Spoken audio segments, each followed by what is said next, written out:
A Komáromi Szólum Zrt. 1450 hektáron termeszt takarmány és haszonnövényeket. A társaság növénytermesztésének eredményességét nagyban növeli, hogy 1200 hektár öntözését tudja nagy teljesítményű berendezésekkel biztosítani.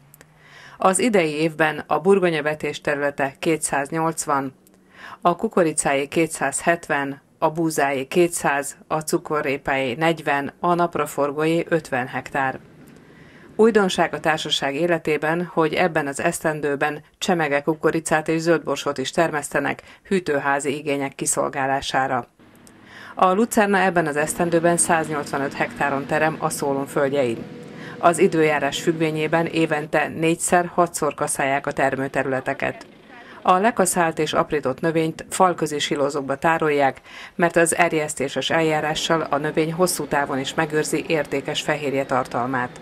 A lucernát az 1200 állatból álló szarvasmarha állomány takarmányozására használják fel.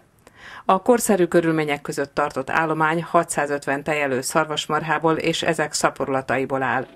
A növénytermesztés és az állattartás szinergikusan összekapcsolódik a Szólum gazdálkodásában.